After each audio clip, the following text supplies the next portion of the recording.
नमस्कार दोस्तों, geography by doctor Purushottam YouTube channel पर आपका स्वागत है। और आज की इस वीडियो में हम लोग बात करेंगे, जैसा कि हमने पिछली वीडियो में बात किया था, सिलेबस ज्योग्राफी के सिलेबस के बारे में जो सामान्य अध्ययन बीपीएससी के लिए है, वो भी प्रीलिम्स परीक्षा के लिए है। तो उसमें से जैसा कि हमने आपसे ये वादा किया था कि हम लोग ज्योग्राफी और बिहार से इसकी शुरुआत करेंगे, क्योंकि बहुत सारे प्रश्न जो है, मैक्सिमम प्रश्न ज्योग्राफी और बिहार से ही रहते हैं। या अगर हिस्ट्री का है तो हिस्ट्री और बिहार से ही रहेंगे, इकोनॉमी और इकोनॉमी और बिहार से ही रहेंगे। उसी संदर्भ में आज मैं ज्योग्राफी और बिहार के बारे में बात करूंगा। और इसमें से पहला हमारा जो टॉपिक है वो हमारा है फिजिकल सेटिंग ऑफ बिहार, माने बिहार का भौतिक विन्यास या भौतिक प्रदेश। इसके बारे में हम लोग आज बात करेंगे। इस वीडियो की शुरुआत करें इससे पहले आप इस चैनल पर अगर नए हैं तो इस चैनल को सब्सक्राइब कर लीजिए, लाइक कर दीजिए और शेयर कीजिए। जितना हो सके उतना शेयर कीजिए, क्योंकि लाभ अधिक से अधिक लोग इसका उठा सकें। कमेंट भी कीजिए। अगर कोई लगता है कि सुधार की गुंजाइश है, संभावना बनती है, तो आप उसके बारे में आप सलाह दें। और मैं समझ सकता हूँ क्वालिटी थोड़ी सी लेस है, लेकिन समय के साथ ये सारी चीज़ें इम्प्रूव हो जाएंगी। बस आप बने रहें और लाइक शेयर करते रहें। आइए शुरुआत करते हैं। देखिए, जो बिहार, पहले बात है कि हम पहले इसके विभाजित कर लेते हैं। और ये बहुत ही मुझे लगता है कि अगर इस प्रकार से हम अध्ययन करेंगे तो हम मैक्सिमम प्रश्न को ज्योग्राफी बिहार से, फिजिकल सेटिंग से जो भी आएगा प्रश्न छूटेगा तो नहीं, बल्कि अगर गहराई से भी अगर प्रश्न पूछता है तब भी हम कहीं पर भी हम इसमें चूक नहीं कर पाएंगे। तो आइए शुरू करते हैं। तो बिहार की ज्योग्राफी, जो हमारा फिजिकल सेटिंग ऑफ बिहार या बिहार का भौतिक विन्यास, उसको हम 4 भागों में बांटते हैं। बिहार के भौतिक विभागों के प्रकार। पहला है सोमेश्वर की पहाड़ी श्रेणी एवं तराई प्रदेश। दूसरा है उत्तरी बिहार का मैदान। तीसरा है दक्षिण बिहार का मैदान। और चौथा है दक्षिण का पहाड़ी भाग। तो इसमें से मेरा पहला है वो है सोमेश्वर के पहाड़ी श्रेणी एवं तराई क्षेत्र। इसको 3 भागों में बांटा गया है। सोमेश्वर पहाड़ी श्रेणी, रामनगर दून, तराई प्रदेश। उसी प्रकार से जो उत्तरी बिहार का मैदान है उसे हम बांटते हैं 5 मैदान में। महानंदा का मैदान, कोशी का मैदान, कमला का मैदान, बागमती का मैदान और घाघरा का मैदान। दक्षिण बिहार का मैदान है, इसको हम लोग बांटते हैं 5 भाग में। चंदन नदी का मैदान, किऊल का मैदान, टाल क्षेत्र, मगध मैदान, शाहाबाद मैदान। इतने भागों में इसको हम बांटते हैं। और दक्षिण का पहाड़ी भाग है, इसको हम बांटते हैं कैमूर का पठार, गया का पहाड़ी भाग, राजगीर का पहाड़ी प्रदेश, नवादा का पहाड़ी प्रदेश, मुंगेर का पहाड़ी प्रदेश। इतने भागों में है। तो अभी हम लोग बात करते हैं पहले, जो हमारा पहला डिवीजन है वो हमारा पहला डिवीजन है सोमेश्वर का पहाड़ी श्रेणी और तराई। तो इसको 3 भागों में बांटा गया। सोमेश्वर की पहाड़ी श्रेणी, रामनगर दून और तराई प्रदेश। इसको जो है दोस्तों हम आइए देखते हैं इस मैप पर। ये जो दिया गया सोमेश्वर की पहाड़ी श्रेणी और तराई प्रदेश, इसको हमने यहाँ मैप पर दर्शाया है। बहुत ही सरल मैप है। अगर इसको आप ध्यान में रखते हैं तो कहीं पर भी कॉन्सेप्ट क्लियर में कहीं भी कोई दिक्कत नहीं होगी। तो सोमेश्वर की पहाड़ी में देखिए, पहला सोमेश्वर की पहाड़ी थी। ये हमारा जो है सोमेश्वर का पहाड़ी है। सोमेश्वर की पहाड़ी की जो सबसे ऊंची चोटी है वो है 774 मीटर, इसकी मैक्सिमम हाइट है। इसके बाद यहाँ पर हम देखते हैं कि ये हमारा रामनगर दून है। सोमेश्वर के पहाड़ी श्रेणी में ही छोटी छोटी पहाड़ियों का समूह है, जिसे हम लोग बोल देते हैं रामनगर दून। और सोमेश्वर की पहाड़ी और रामनगर दून के बीच दून घाटी है, जिसे हम लोग दून घाटी या हरहा घाटी कहते हैं, चूंकि इसे हरहा नदी ने काट करके बनाया है। और ये रामनगर दून हो गया हमारा। और ये है तराई प्रदेश। तो तराई प्रदेश जो है रामनगर दून के दक्षिण में, जिसे हम लोग बोलते हैं तराई प्रदेश। तराई प्रदेश जो है शिवालिक श्रेणी से जो बड़े बड़े कंकड़ पत्थर के टुकड़े आए हुए हैं नदी के द्वारा, उनका यहाँ पे निक्षेप हुआ, उसी से तराई प्रदेश हमारा बना हुआ है। और खादर सवाल, बांगर सवाल तो मैंने बता दिया, बाद में इसके बारे में बात होगी। हालांकि इस क्लासिफिकेशन से उसका कोई मतलब नहीं है, एक कॉन्सेप्ट क्लियर के लिए है। अब देखिए, प्रश्न आपसे पूछता है कि रामनगर दून की अवस्थिति कहाँ है। सोमेश्वर और तराई की, सोमेश्वर के उत्तर में, सोमेश्वर के दक्षिण में, तराई के उत्तर में, तराई के दक्षिण में, और सोमेश्वर और तराई के बीच में कैसे, किसी बात से प्रश्न आता है तो इस डायग्राम के द्वारा आप हल करने की स्थिति में रहेंगे। क्योंकि डायग्राम से स्पष्ट है कि इस दून घाटी या हरहा घाटी जो है सोमेश्वर पहाड़ी और रामनगर दून के बीच में यहाँ पर अवस्थित है। ठीक है। तराई कहाँ है, तो रामनगर दून के दक्षिण में है। इस डायग्राम से क्लियर है। अब महत्वपूर्ण बात यह है कि सोमेश्वर की ये पहाड़ी है, सोमेश्वर श्रेणी जो है, जिसे हम सोमेश्वर पहाड़ी श्रेणी कहते हैं, इस हाईएस्ट पीक 874 मीटर है। तो सोमेश्वर पहाड़ी में कई दरें निर्मित हैं। ये नदी के अपर्दन द्वारा निर्मित हुए हैं। तो ये जो दरें निर्मित हुए हैं, इसमें से पहला दर्रा हमारा जो है वो है सोमेश्वर दर्रा। ये जूरापानी नदी है उसके द्वारा निर्मित हुआ है। ठीक है, किसके द्वारा निर्मित हुआ है? जूरापानी के द्वारा। अगला है भिखना ठोरी, ये बना है कुदी नदी द्वारा। किसके द्वारा? कुदी नदी द्वारा। और अगला है मरवात दारा, ये हरहा नदी द्वारा निर्मित हुआ है। मरवात दारा हरहा नदी द्वारा निर्मित हुआ है। और दून भी जो है मेरा जो है वो हरहा नदी द्वारा ही निर्मित हुई है। तो ये हमारा हो गया समेश्वर के पहाड़ी श्रेणी और तराई क्षेत्र। अब दूसरा जो भौतिक प्रदेश है उसे हम लोग बोलते हैं बिहार का मैदान। तो बिहार के मैदान को हम लोग दो भागों में बांटते हैं। देखिए डायग्राम पे दिखाया गया, ये हमारा उत्तरी पहाड़ी प्रदेश है। ठीक है, हालांकि मैंने यहाँ लोगो नहीं दिया पे, लेकिन ये उत्तरी समेश्वर का पहाड़ी श्रेणी और तराई प्रदेश है। इंडेक्स देना मैं भूल गया। अच्छा, अब ये देखिए पूरा ये और ये दोनों कौन सा हमारा है? बिहार का मैदान है। बिहार के मैदान को दो भागों में बांटते हैं, उत्तरी बिहार का मैदान और दक्षिणी बिहार का मैदान। तो बात करते हैं उत्तरी बिहार के मैदान को। तो उत्तरी बिहार के मैदान में को चार भागों में बांटा गया है। महानंदा प्लेन मैदान, कोसी नदी मैदान, बागमती नदी मैदान और घाघरा नदी मैदान, ये चार भागों में इसको बांटा गया है।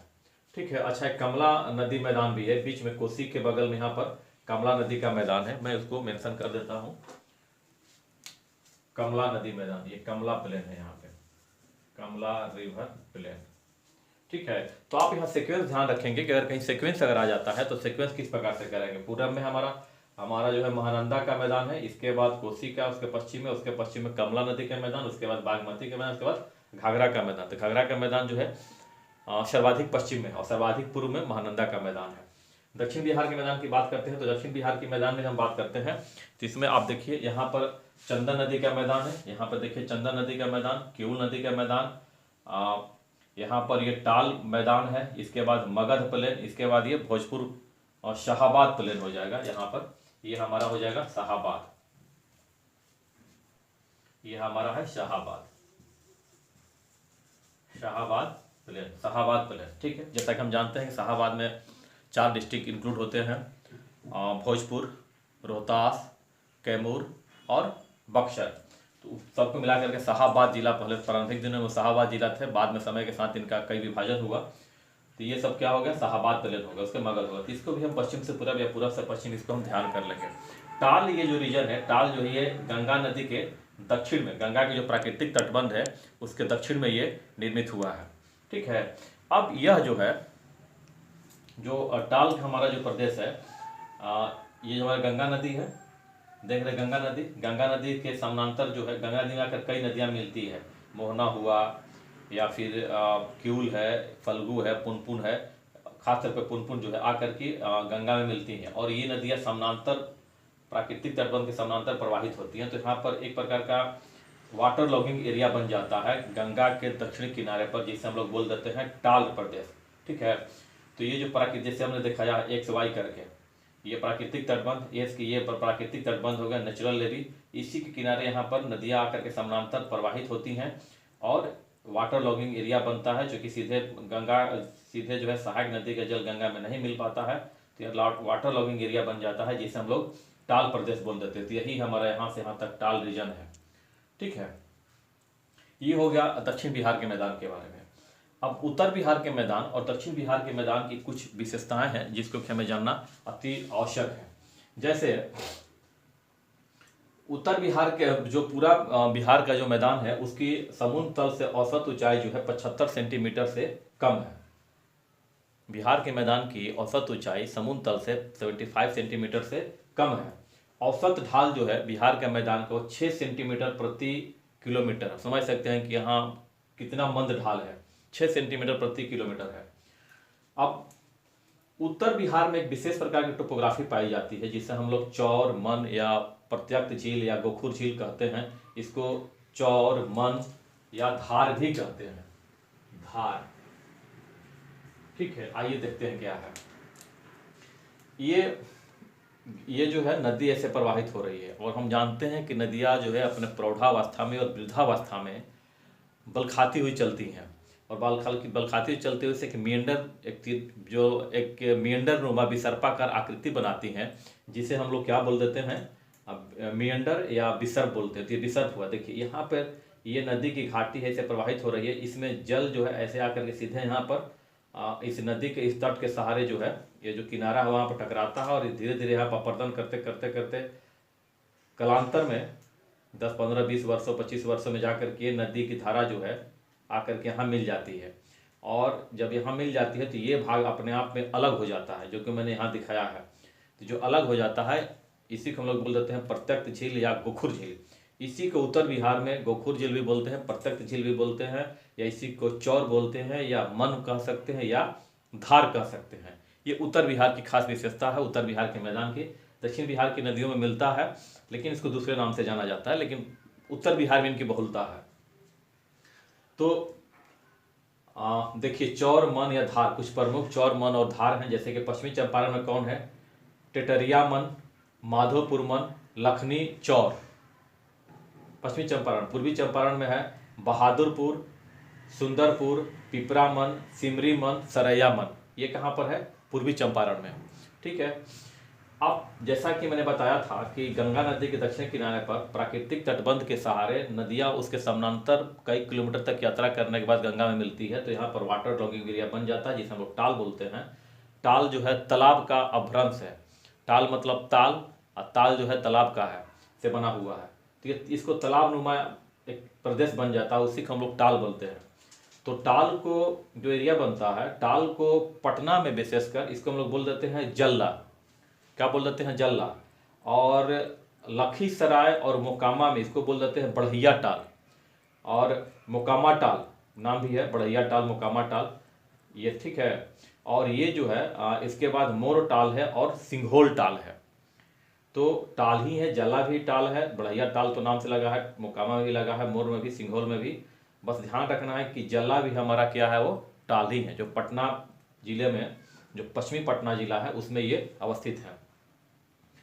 तो ये हमारा हो गया बिहार के भौतिक प्रदेश के विभाजन के 3 भागों को, सोमेश्वर, उत्तरी बिहार का मैदान और दक्षिण बिहार का मैदान।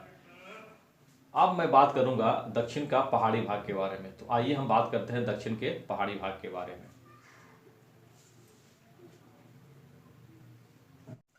तो ये हम आइए बात करते हैं दक्षिण का पहाड़ी भाग। तो दक्षिण के पहाड़ी भाग को जो है हमने बांटा है गया का पहाड़ी प्रदेश, गया का कैमूर का पठार, गया का पहाड़ी प्रदेश, राजगीर गिरिया का पहाड़ी, चौथा है नवादा की पहाड़ी, और 5वां है मुंगेर की पहाड़ी। तो आइए सबको देखते हैं। गया का कैमूर का पठार, कैमूर का पठार, इसके बाद गया का पहाड़ी प्रदेश। तो गया के पहाड़ी प्रदेश में इतनी पहाड़ियाँ शामिल हैं: मुरगहा पहाड़ी, सतधरवा पहाड़ी, बराबर पहाड़ी, लोहरवा पहाड़ी, सोंगा पहाड़ी, इरला पहाड़ी, तारी पहाड़ी, गिद्ध पहाड़ी इत्यादि। राजगीर गिरिया की पहाड़ी में, यहाँ पे राजगीर गिरिया की पहाड़ी में कई शिखर है जो काफ़ी महत्वपूर्ण है, जैसे उदयगिरी शिखर, विपुल गिरी शिखर, रत्नागिरी। अब इसी में से विपुल गिरी पर शांति स्तूप, जो गया का हमारा शांति स्तूप है बोध गया का, वो स्थापित है। इसकी ऊंचाई जो है 366 मीटर है। बात करेंगे भैया। इसके बाद नवादा का पहाड़ी में है। तो नवादा के पहाड़ी में देखें, नवादा का पहाड़ी प्रदेश हमारा है टिकटिकवा पहाड़ी, गिधार पहाड़ी, बेतिया पहाड़ी, शेखपुरा पहाड़ी, चकाई पहाड़ी, दुर्वा शाही, महाबहार पहाड़ी, श्रृंगीरेखी पहाड़ी, इसी पर ककोलत और प्रपात और मुहाना जल प्रपात है, और मुंगेर के पहाड़ी में खड़गपुर के पहाड़ी है। ये प्रश्न पूछा है, आपने देखा होगा कि प्रश्न पर खड़गपुर पहाड़ी से प्रश्न आया हुआ। इसके अलावा अन्य भी प्रश्न आया हुआ है, राजगीर से संबंधित क्वेश्चन बीपीएससी में आया हुआ है, ज्योग्राफी बिहार से। आइए तो फिर से शुरुआत करते हैं इसको। देखिए, जब हम बात करते हैं कैमूर का पठार के बारे में, तो कैमूर का पठार जो है, ये देखिए यहाँ पे हमारी सोन नदी हो गई, सोन नदी है। यहाँ पर उत्तर कोयल नदी सोन नदी में आकर मिलती है, और सोन नदी आकर के यहाँ पर गंगा नदी में मिल जाती है। तो सोन नदी के पश्चिम का भाग ये जो है रोहतास का पठार है। रोहतास के पठार के उत्तर में रामधीरा पहाड़ है। रामाधीर पहाड़ी अलग लिखा जाता है, लेकिन रामाधीर या रामाधीरा पहाड़ है। ठीक है।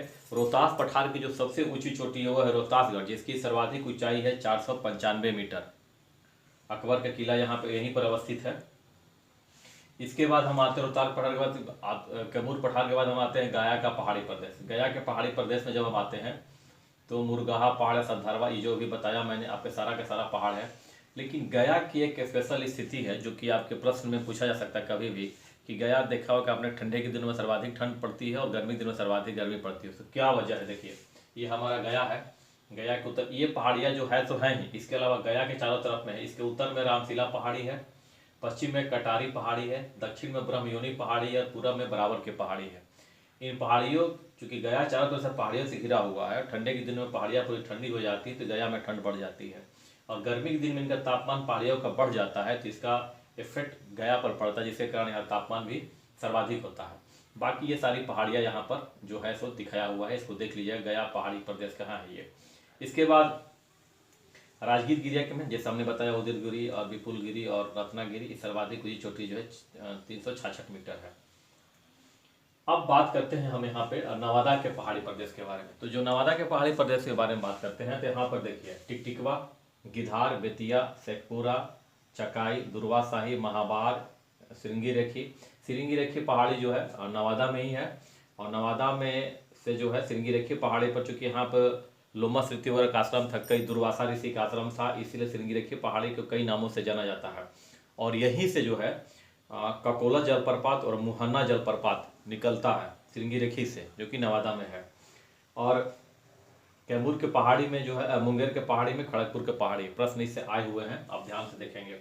अब देखिए, मैंने यहाँ पे लोकेशन कुछ को दर्शाया है, जैसे मैंने यहाँ रोहतास पठार के बाद में देखिए ये औरंगाबाद और गया में, औ मतलब औरंगाबाद, ग मतलब यहाँ गया लिखा हुआ है।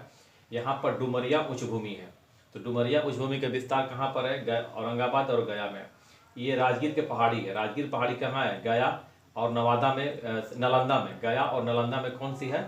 राजगीर की पहाड़ी है, जो कि हमने यहाँ पे है राजगीर गिरिया वाली। इसके बाद यहाँ देखिए टिकटिकवा श्रृंखला, ये कहाँ है? नवादा में है, जमुई में है। नवादा और जमुई में कौन सा है हमारा? टिकटिकवा श्रृंखला है, टिकटिकवा श्रृंखला है। इसके बाद एक सेकेंड, थोड़ा सा ये है नवादा, हाँ देखिए टिकटिकवा श्रृंखला, थोड़ा ध्यान रखेंगे। टिकटिकवा श्रृंखला जो है सिर्फ नवादा में है, और गिधार श्रृंखला जो है नवादा और ये जमुई दोनों जगहों पे है। ये जहानाबाद नहीं है, जमुई है। तो टिकटिकवा श्रृंखला जो सिर्फ नवादा में है, और गिधार श्रृंखला जो है नवादा और जमुई दोनों जिलों में अवस्थित है। इसके बाद बेतिया का पहाड़ी जमुई में है। बेतिया डिस्ट्रिक्ट अलग है, जो कि यहाँ पर है, उसको जो पश्चिमी चंपारण का जो हेडक्वार्टर है वो कौन सा है? बेतिया है। तो बेतिया शहर यहाँ पर है, लेकिन बेतिया पहाड़ी यहाँ पर है, जो कि जमुई में है। इसको ध्यान रखेंगे, ऐसा ना कि बेतिया पहाड़ी कहाँ है, आप जमुई, आप पश्चिमी चंपारण लगा चले जाए, कहाँ पर है वो? जमुई में है। और ये देखिए खड़गपुर की पहाड़ी जो है लखीसराय, मुंगेर और जमुई 3 डिस्ट्रिक्ट में ये विस्तृत है खड़गपुर की पहाड़ी, लेकिन बेसिकली इसका विस्तार जो है मुंगेर में ही है। इसके बाद ये एक अलग से है दक्षिण बिहार में राजमहल की पहाड़ी जो है, ये हमारा राजमहल की पहाड़ी है, जो कि भागलपुर बिहार में और साहिबगंज झारखंड के बॉर्डर पर अवस्थित है। इसी राजमहल पहाड़ी के कारण यहाँ पर गंगा नदी जो है थोड़ा सा उत्तर की तरफ जो है यू शेप्ड में यहाँ पर मुड़ जाती है। इसकी अवस्थिति जो होती है इस प्रकार से होती है, ऐसे आती है और इस प्रकार से ऐसे मुड़ जाती है और आगे की तरफ ऐसे निकल जाती है। तो ये पहाड़ियाँ हैं। अगर आप ये तय मानिए कि अगर इसको आप सही प्रकार से अध्ययन करते हैं तो यहाँ से प्रश्न आपके नहीं छूटेंगे। और ध्यान रखेंगे कि बिहार के भौतिक प्रदेश से जो है physical division of setting of Bihar या फिजिकल डिवीजन ऑफ बिहार से यहाँ से प्रश्न आते हैं, और लड़कों के यहाँ पर बहुत ज़्यादा परेशानी होती है और प्रायः लोग गलत करके चले आते हैं। तो मेरा सुझाव होगा कि आप इसको जो है ध्यान से, हो सके तो कॉपी पर आप वीडियो पॉज करके इसको बना लेंगे और बार बार इसको प्रैक्टिस करेंगे तो काम बहुत काम आएगा। तो मुझे लगता है कि इससे आपका जो फिजिकल सेटिंग से जो बिहार के क्वेश्चन एक भी नहीं छूटेंगे। अगर ये वीडियो पसंद आए तो इसको चैनल को सब्सक्राइब कीजिए, लाइक कीजिए और जितना हो सके शेयर कीजिए, ताकि इसको मैक्सिमम लोग इसका लाभ उठा सकें। Thank you.